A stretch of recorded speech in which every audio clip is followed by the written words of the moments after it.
Salam alaikum, bonjour. Cette vidéo est très intéressante car elle parle d'un sujet très intéressant. Un, c'est l'écoulement du temps, la compression de l'espace-temps et l'espace où se trouve l'Antichrist. Et Daba, la créature que l'Antichrist a, disons, côtoyé dans le sens de la science. Et donc très important au niveau de l'écoulement du temps, c'est que les mondes sont pas pareils, les temps ne sont pas pareils, et même dans le Coran il décrit que le temps n'est pas pareil d'un endroit à un autre. Maintenant, quelle est la particularité de l'Antichrist par rapport à l'espace-temps? Il se trouve actuellement dans un espace différent du nôtre, et pour lui pas question de venir vers nous, puisque le temps s'écoule pas de la même façon.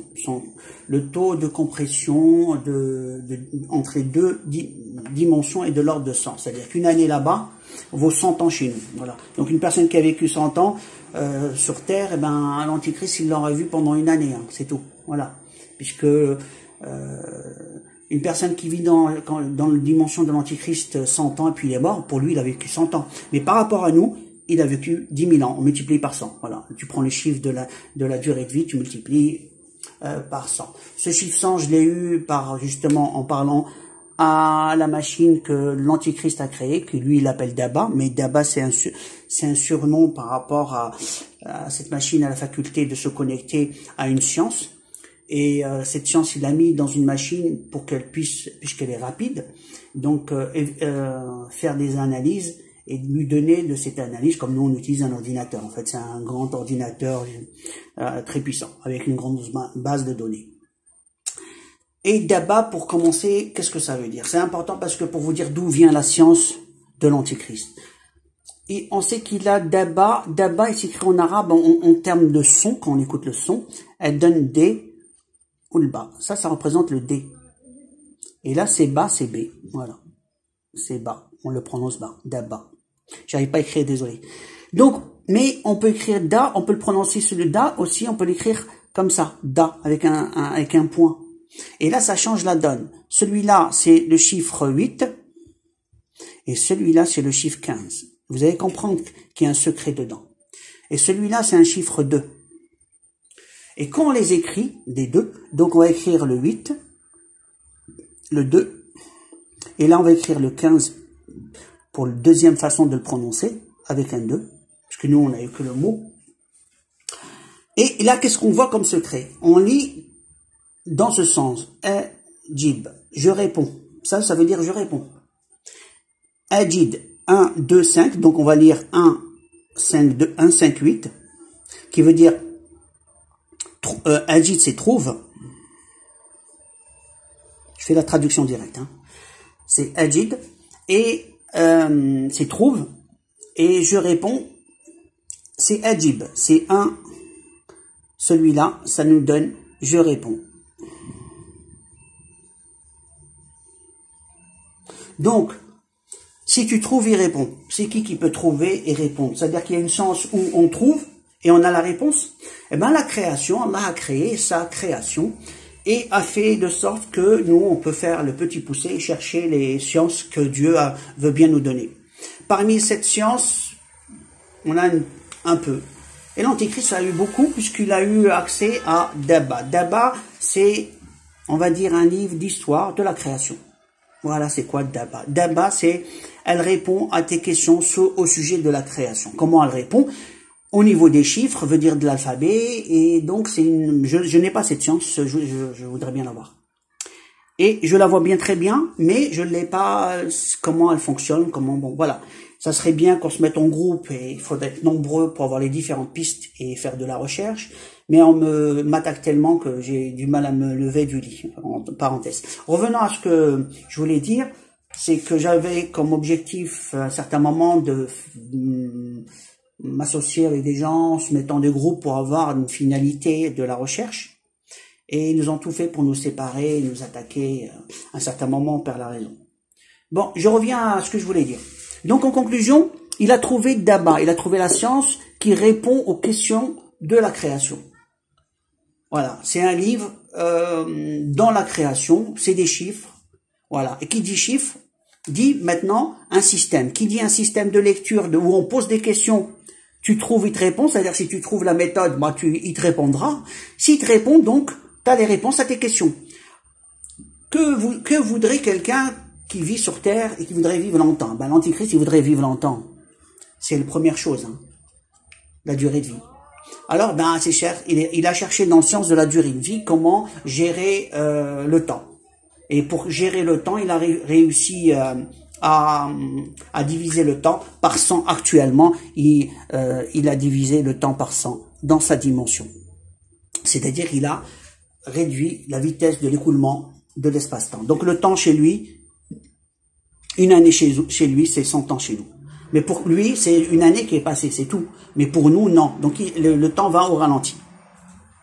Bien sûr, il l'a provoqué par une installation, et c'est pas le seul, donc ils ont un système adéquat.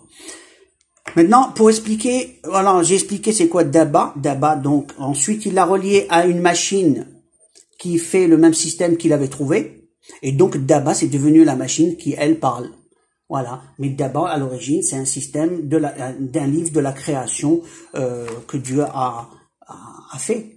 Donc a mis dans la création. Et c'est à nous de le chercher. L'Antichrist a trouvé une partie, il sait comment lire certaines informations. Voilà. Il a donné une part de science à ses associés, bien sûr. Ça va de soi. Bon, pour ce qui me concerne, j'ai parlé de Daba.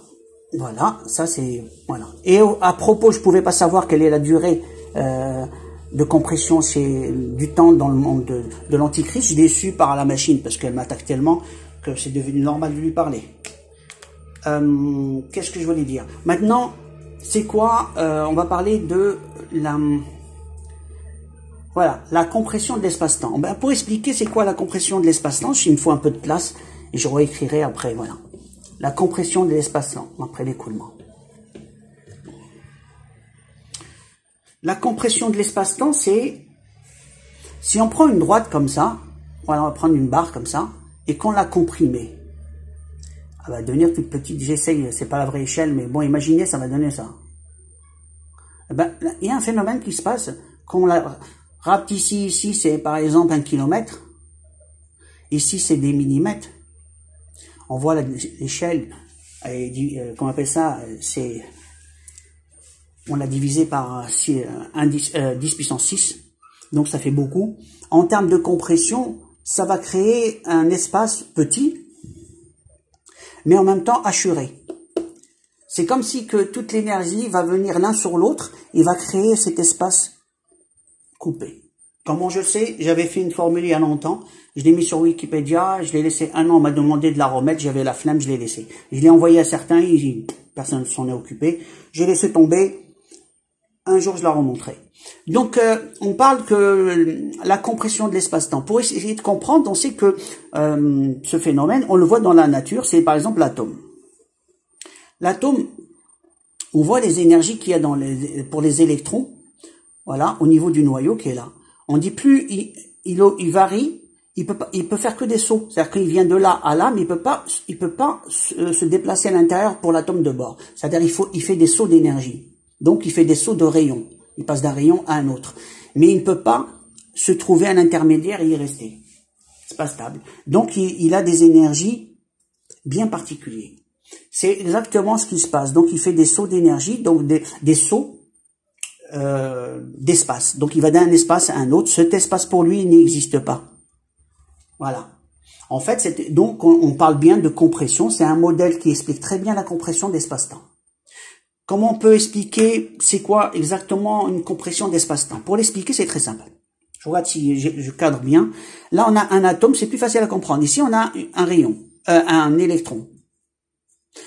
Ici, on a un atome. On a un atome. Ici, on a un grand rayon, Ra. Ici, on a un rayon R électron. On voit bien que le rayon de l'électron est tellement petit par rapport à celui-là, qu'on peut dire que ces dimensions par rapport à cette dimension, il y a une compression.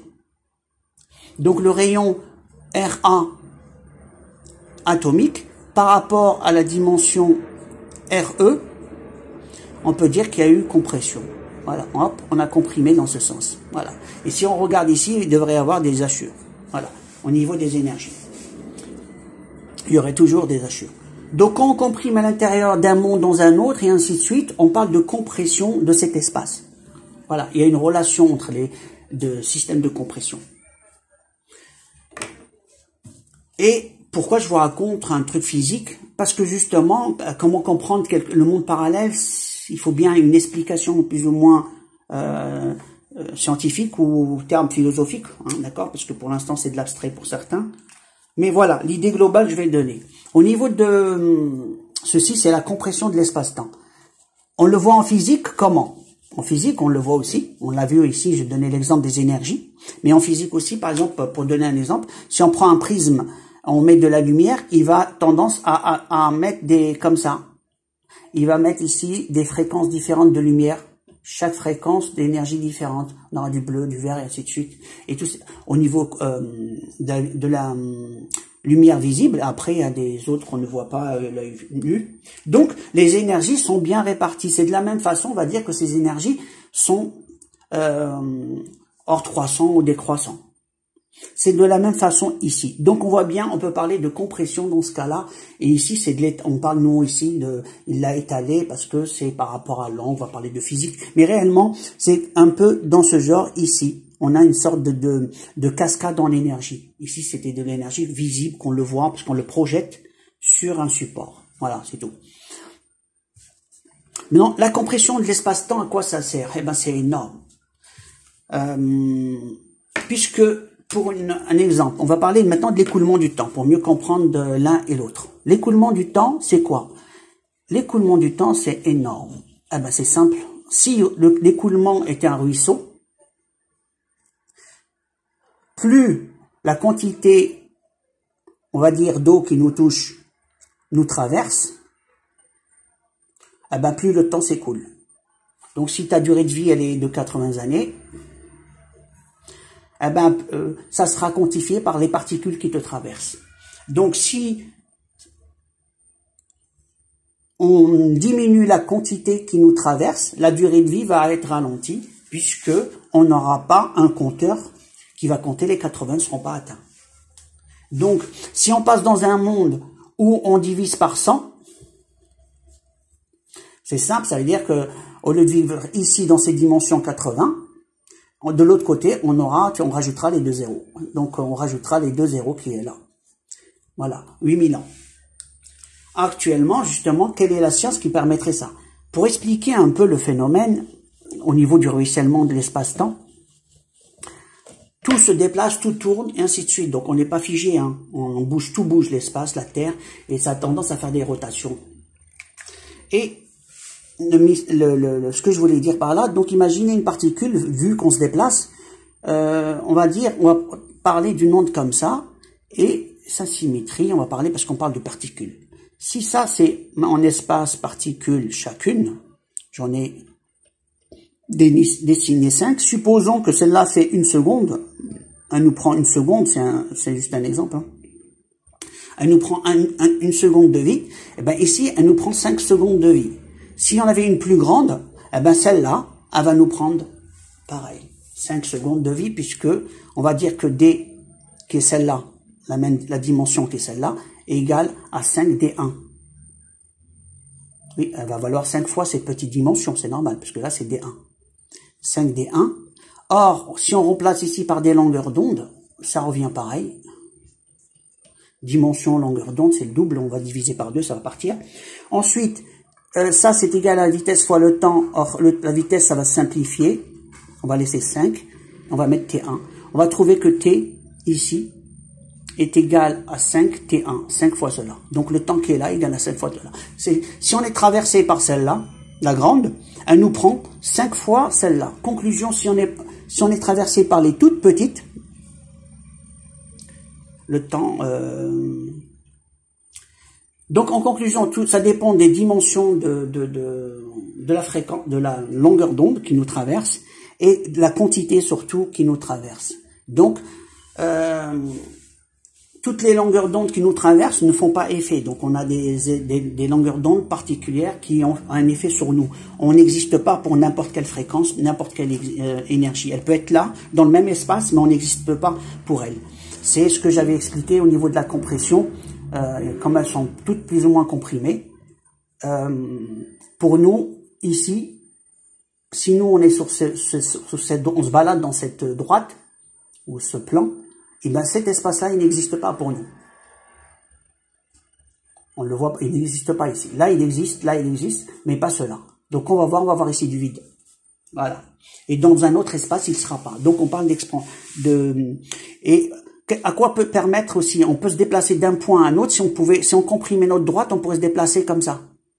Et faire des ponts. Donc on peut faire des sauts. Là actuellement, ils ont fait des sauts de photons d'un endroit à un autre, en disant que la dualité, c'est-à-dire qu'on fait un phénomène, d'un côté il y a un autre phénomène qui apparaît à une certaine distance loin, ils essaient de le contrôler pour envoyer des informations. En fin de compte, c'est juste de la compression d'espace-temps, et le fait de le comprimer, mais ils ne le voyaient pas de cette façon, le fait de le comprimer, ça permet de le lancer, il va disparaître parce qu'il y aura on va dire un passage, une compression. On va parler de l'autre côté, c'est comme si c'était une porte, on traverse, hop, on va de l'autre côté, et ainsi de suite. En fin de compte, il fait saute-mouton tout simplement parce que c'est comme pour les énergies les paliers de l'atome. Il va d'une partie à une autre, il peut pas passer là, tout simplement. Là, j'ai parlé de l'écoulement du temps, de la compression de l'espace-temps, et c'est comme ça que la science qu'il a reçue par le biais du livre caché que lui il a trouvé, ou il l'a eu, j'en sais rien comment il l'a eu, l'Antichrist, il a eu une science de la robotisation, de la science des machines, et une science, justement, il a mis des ordinateurs, on va dire plus que quantiques, hein, avec leur science, pour aller plus vite dans l'information, pour justement trouver le mystère du temps qui était très important. Pour l'instant, ils en sont à 100. Ils divisent le temps par 100. Pourquoi maintenant il veut pas qu'est-ce qu'il fait actuellement? Est-ce qu'il vient chez nous? Il vient pas chez nous? Et qu'est-ce qu'il fait? Maintenant, on va parler de l'Antichrist. Là, lui, il est dans son espace-temps. Maintenant, j'ai parlé un peu physique parce que c'est très intéressant pour savoir que l'écoulement du temps dans un monde par rapport à l'autre n'est pas le même. Et c'est pour ça certains disaient, oui, ceux qui vivent longtemps, il y a certains qui vivaient longtemps. Je comprenais pas le sens, ils vivaient longtemps, ils vivaient longtemps. Là, je le comprends mieux. Donc, pardon, j'ai vérifié si tout est bon, c'est conforme. Donc, l'Antichrist, lui, il veut imposer son monde. Son modèle, c'est simple, il est anti-religion de l'islam. Il est anti-Dieu. En fait, il sait que Dieu existe, mais il veut nous l'enlever à nous. Qu'est-ce qu'il fait? Il est dans un monde parallèle, voilà notre monde. Par contre, lui, il peut rentrer, il est comme dans le monde assuré, d'accord?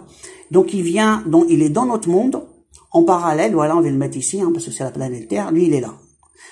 Donc, en conclusion, nous, on le voit pas, puisqu'il est dans le monde parallèle, ça, on le sait, c'est pas un problème, ça, on peut le comprendre. Mais problématique, lui, il est soit il est en figé, soit il peut se déplacer avec son appareil. Il peut aller où il veut, il attaque qui il veut, à n'importe quel endroit. Ces attaques, il ouvre une brèche. Comment? Il ouvre son espace-temps. Oh, ça va tomber. Voilà. Il ouvre un passage par rapport de notre monde à leur monde. Et il envoie ses machines. Lui, pas question de sortir. Parce que s'il sort, le compteur va pas compter de la même façon divisé par 100. Hein. Il va pas être divisé par 100. Donc le temps, dès qu'il sort de là à là, il est compté normalement, comme pour nous. Et lui, il va pas l'accepter. Il va perdre une durée de vie importante. Donc s'il le fait, c'est vraiment une courte durée quand c'est important. Sinon, il le fait pas. Il faut qu'il soit menacé, menacé pour qu'il sorte. Il va pas sortir pour sortir. Hein. Il viendra pas dans notre dimension pour le plaisir. Même comme il m'attaquait, je voyais les machines venir, il y avait des djinns, je leur disais, vous allez perdre du temps en venant vers moi, puisque on voulait m'attaquer. C'est une façon de leur dire, vous allez perdre de votre durée de temps, vu qu'il y a un mutuel, même si vous êtes derrière votre brique. Parce qu'eux, ils ouvrent une brèche, ils envoient leur machine, ils ferment la brèche. Ils attendent. Je leur ai dit, il y a toujours, quand tu ouvres, il y a toujours une mutuelle qui rentre dedans. Ah, c'était pour les embêter. Bon, et c'est pour ça, de temps en temps, je perds un peu la tête, dans le sens où leurs attaques sont très dures. C'est les champs électromagnétiques sonores. Les vibrations sonores sont très dangereuses aussi. Bon, en fin de compte, qu'est-ce qu'il connaît? Eh ben, on sait que à la fin des temps, il y aura, on appelle ce qu'on appelle comment on appelle ça, il y aura une race qui va venir faire du mal sur Terre. Et cette race, en fin de compte, c'est juste un espace parallèle qui va venir. On dit sous Terre parce que c'est une question de dimension d'où ils vont venir, mais l'essentiel, ils sont dans un espace parallèle. C'est comme les djinns, on les voit pas, c'est dans un espace parallèle. Et l'objectif, c'est de dire, là actuellement, on leur a ouvert la brèche. Comment? Puisque on va dire qu'ils leur ont mis les énergies qu'il a besoin, justement, puisqu'on parle bien d'espace-temps, et on lui a donné des particules, on nous a envoyé des particules sur Terre pour que nous, justement, on lui permette de nous massacrer avec ces machines qui, eux, ont besoin de cette énergie pour nous attaquer et nous affaiblir. C'est cette énergie qui fait que nous, on se sent tous plus ou moins très fatigués, malades, et on pense tous que c'est les téléphones, mais c'est au-delà, c'est de l'information stockée d'une forme ou d'une autre pour justement déstabiliser le bon fonctionnement du corps. Voilà, c'est simple, c'est de l'information, c'est pas l'onde elle-même seulement. Il y a des ondes dangereuses, oui, mais c'est l'information comprise dans l'onde qui est important. Même de l'eau que de l'eau, hein, comme ça. Si on lui met une information toxique, et ben l'eau elle sera toxique. Si on lui donne une information quand on met, par exemple, les musulmans ils mettent de l'eau bénite, on parle de l'eau bénite, par exemple pour les musulmans ils mettent de l'eau, on met du Coran à côté et on boit cette eau pour recevoir une énergie positive de la parole de Dieu dans l'eau. Donc on va dire, c'est l'idée de l'eau bénite, c'est de l'eau qui va nous soigner. On demande à Dieu des soins, une protection. Là actuellement, on inverse, c'est quoi? Si on met des mauvaises énergies à l'intérieur, ben ces énergies sont destructeurs pour le corps. Que ce soit pour de l'eau, onde, n'importe quoi, même sonore. Sonore, il y a des fréquences destructeurs du corps. Voilà. On va pas aller plus loin, je vais m'arrêter là. Donc l'antichrist actuellement, il est là, il est dans le monde et c'est lui qui gère. Certains veulent des informations pour devenir beaucoup plus puissant parce qu'il a une science énorme, il faut le dire, et il leur donne des goutte à goutte. Certains ne savent pas qu'il est très dangereux et qu'il leur veut du mal, car c'est un grand menteur, hein, un manipulateur menteur. Il leur fait croire que c'est lui Dieu, il va leur faire croire qu'il est gentil, qu'il est bon, et ainsi de suite. Hein. Donc c'est pas les compliments qui vont... certains ils vont être convaincus que la vérité c'est lui qui la détient. Hein. Parce qu'il va les manipuler, et ils seront sous forme d'hypnose, donc ils seront tout à fait d'accord avec ce qu'il va dire. Voilà. Actuellement, l'Antichrist, il est dans le monde parallèle et sur Terre. Voilà, sur Terre, c'est-à-dire qu'il est dans son monde parallèle. Le problème qu'il y a, c'est qu'on lui a ouvert des brèches, donc des brèches d'attaque. C'est ces brèches d'attaque qui font que nous, on est maintenant de plus en plus faibles. Et manque de courage, manque de volonté, dispersé, et de plus en plus, depuis qu'il y a la 4G là, moi je me supporte plus pratiquement, voilà. Et je vais pas raconter tous les soucis que j'ai eus, mais ça ne s'est pas arrêté, j'ai dû me reprendre que maintenant les vidéos par rapport à certaines difficultés. Voilà, c'est pas le but de la vidéo actuelle. Alors, au niveau de ma recherche, ma particularité, c'est que je vois les chiffres comme des alphabets. Donc après, s'ils ont un sens, j'essaie de comprendre est-ce que c'est un hasard ou il y a un message derrière. Et après ma recherche, je vois si c'est structuré. Et si c'est structuré, je vais plus loin. Voilà. Plus loin dans ma recherche. Je me dis, il y a réellement un message que je dois chercher. Sinon, je passe à autre chose. Voilà, je vais pas perdre mon temps. C'est généralement comme ça que je fais. Et au niveau de Daba, je voudrais bien la trouver parce que c'est un livre de la création. Et sincèrement, un petit clin d'œil pour ceux qui veulent la chercher. C'est génial. Daba, c'est le livre de la création. Voilà. Alors, qui voudrait pas avoir le livre de la création? Allah a créé le stylo, il lui a dit écrit. Je voudrais bien savoir ce qu'il a écrit au niveau de la création. Ok, je vous dis à la prochaine vidéo à ce sujet. Bye. Alaykoum salam.